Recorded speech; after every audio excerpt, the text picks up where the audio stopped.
মহান আল্লাহ তাআলা আমাদের আদি পিতা হযরত আদম আলাইহিস সালামকে কখন কোথায় সৃষ্টি করেছেন তা অনেকেই জানেন না, আবার অনেকেই জানেন। কিন্তু আদম আলাইহিস সালামকে নামিয়ে দেয়া সেই পাহাড়ের বিস্তারিত ইতিহাস খুব কম সংখ্যক মানুষই জানেন। তাই এখন জেনে নিন সেই অ্যাডাম পিক বা আদম চূড়ার বিস্তারিত ইতিহাস। শ্রীলঙ্কার দক্ষিণ পশ্চিম সীমান্তের শ্রীপাডা নামক প্রদেশে এই চূড়াটি অবস্থিত। খ্রিস্টান, হিন্দু, বৌদ্ধ ও মুসলিম এই 4 ধর্মের অনুসারীদের কাছে অতি পবিত্র এই চূড়াটি। এই চূড়াতেই মানুষের আদি পিতা হযরত আদম আলাইহিস সালাম বেহেশত থেকে সরাসরি পতিত হয়েছিলেন। চূড়াটির চারদিকে সবুজের বিপুল সমারোহ, মাঝে মাঝে পাহাড়ি উঁচু নিচু টিলা। পাহাড়ি চূড়ার আশেপাশে রয়েছে অসংখ্য ছোট নদী ও পাহাড়ি ঝর্ণা, সব মিলে এক মায়াবী নয়নাভিরাম দৃশ্য। হযরত আদম আলাইহিস সালাম বেহেশত থেকে পতিত হন শ্রীলঙ্কায়, আর আদি মাতা হযরত হাওয়া আলাইহিস সালাম পতিত হন জেরুজালেমে।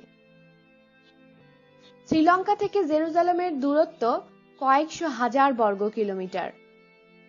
মহান প্রভুর কাছে অনেক অনুতাপের পর উভয়ে মিলিত হন মধ্যপ্রাচ্যে। সেই থেকে শুরু করে বর্তমান অবধি শ্রীলঙ্কার এই চূড়াকে কেন্দ্র করে রহস্য রয়ে গেছে। হযরত আদম আলাইহিস সালাম এই চূড়ায় পতিত হয়েছিলেন বিধায় এই চূড়াটিকে বলা হয় আদম চূড়া বা অ্যাডাম পিক। এই চূড়ার উচ্চতা ৭৩৬২ ফুট বা ২২৪৩ মিটার।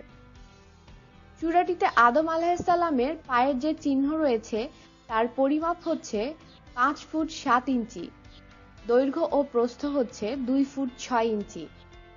বৌদ্ধ ধর্ম মতে খ্রিস্টপূর্ব ৩০০ অব্দে এই পদচিহ্ন আবিষ্কৃত হয়। আবিষ্কৃত হওয়ার পরে পদচিহ্নের চতুর্দিকে ঘেরাও দিয়ে রাখা হয়েছে। যুগ যুগ ধরে শত শত পর্যটক পরিভ্রমণ করছে চূড়াটি। বিশ্বের চূড়াটিতে যারা পরিভ্রমণ করেছেন তারা এর চতুর্দিকে পরিদর্শন করা ছাড়াও স্পর্শ করে দেখেছেন আদম আলাইহিস সালামের পদচিহ্ন। বৌদ্ধ ধর্মের অনুসারীরাই বেশি এই চূড়ায় যাতায়াত করে। এ ধর্মের অনুসারীরা মনে করে এই চূড়াটি তাদের অস্তিত্বের আদি প্রতীক। তবে চূড়াটিতে যাওয়া কোনো সহজ ব্যাপার নয়। প্রথমে নৌকা কিংবা পানিতে চলে এমন ধরনের যানে আরোহণ, তারপর পায়ে হেঁটে উঁচু পাহাড়ে ওঠা, সেখান থেকে অনেক কষ্টের মাধ্যমে চূড়ায় উঠতে হয়। তবে এরই মধ্যে ঘটতে পারে নানা ধরনের বিপত্তি। সাপ, বিষাক্ত পোকামাকড়ের কামড়ে মৃত্যুও ঘটতে পারে অনেকের।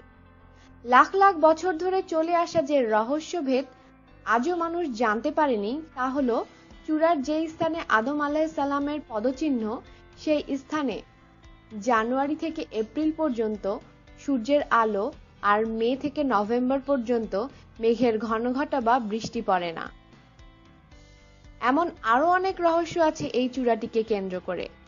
অতি চমৎকার এই চূড়াটি বছরের পর বছর অবিকল রয়ে গেছে। এর সৌন্দর্য এতটুকুও হ্রাস পায়নি।